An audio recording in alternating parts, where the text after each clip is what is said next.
Assalamualaikum warahmatullahi wabarakatuh. Yang terhormat Ibu Dr. Eliana MM selaku dosen pengampu dan juga Ibu Nur Helsa selaku asisten dosen mata kuliah teori ekonomi.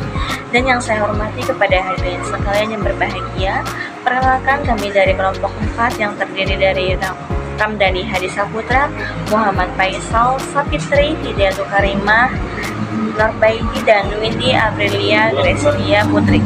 Kami akan membahas tentang teori keuangan untuk teman-teman dipersilakan.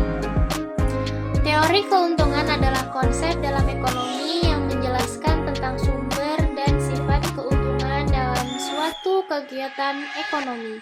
Terdapat beberapa keuntungan yang berbeda, antara lain 1. Teori keuntungan klasik menurut Adam Smith dan David Ricardo. Keuntungan adalah hasil dari proses produksi dan distribusi barang. Keuntungan diperoleh dari selisih antar harga jual dan biaya produksi. Yang kedua, teori keuntungan risiko. Menurut Frank Knight, keuntungan adalah imbalan bagi perusahaan yang menanggung resiko dalam kegiatan ekonomi. Semakin besar resiko, semakin besar potensi keuntungan. Yang ketiga yaitu teori keuntungan monopoli. Menurut Karl Marx dan John Robinson, keuntungan dapat diperoleh melalui kekuatan monopoli di pasar. Perusahaan dengan kekuatan monopoli dapat menetapkan harga yang lebih tinggi daripada biaya produksi. Teori-teori keuntungan tersebut menjelaskan tentang sumber dan sifat keuntungan dalam kegiatan ekonomi, serta peran pengusaha dalam menciptakan dan mengelola keuntungan. Membahas tentang faktor-faktor yang mempengaruhi keuntungan. Yang pertama, kualitas produk. Kualitas rasa, tampilan, dan kebersihan produk dapat mempengaruhi tingkat keuntungan. Jika produk memiliki kualitas yang baik, pelanggan akan cenderung kembali dan akan mempromosikan kepada yang lain, meningkatkan penjualan dan keuntungan. Yang kedua, harga. Penentuan harga yang tepat dapat mempengaruhi tingkat keuntungan. Harga yang terlalu tinggi dapat mengurangi permintaan, sementara harga yang rendah dapat merugikan margin keuntungan. Pelaku usaha melakukan penelitian pasar dan menganalisis biaya produk untuk menetapkan harga yang kompeten dan menguntungkan. Yang ketiga, biaya operasional. Mengolah biaya operasional dengan efisien penting untuk meningkatkan keuntungan.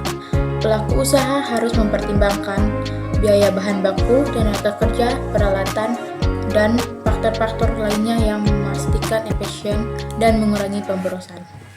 Baik, saya akan melanjutkan teori dari teman saya sebelumnya di sini, yaitu pemasaran dan promosi. Upaya pemasaran dan promosi yang efektif dapat meningkatkan penjualan dan keuntungan. Pelaku usaha perlu mempertimbangkan strategi pemasaran yang tepat, seperti menggunakan media sosial, bekerja sama dengan pihak lain, atau mengadakan acara promosi untuk menarik pelanggan baru dan mempertahankan pelanggan yang ada. Selanjutnya, ada manajemen keuangan. Manajemen keuangan yang baik sangat penting untuk mengoptimalkan keuntungan. Pelaku usaha harus melakukan perencanaan keuangan yang baik, mengelola arus kas dengan cermat, dan memantau laporan keuangan secara teratur untuk mengidentifikasi peluang penghemat dan peningkatan keuangan. Baik, pada kesempatan kali ini saya akan meneruskan terkait jenis-jenis keuntungan dari saya, yaitu ada 3. Yang pertama, keuntungan kotor, uang yang didapat setelah dikurangi biaya produksi. Dan yang kedua, keuntungan operasional, uang yang didapat setelah dikurangi biaya operasional seperti gaji dan sewa.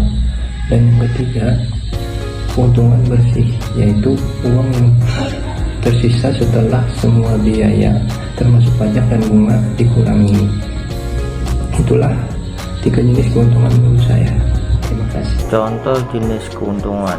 Keuntungan kotor, gross profit, dihitung dari selisih antara pendapatan penjualan harga pokok penjualan.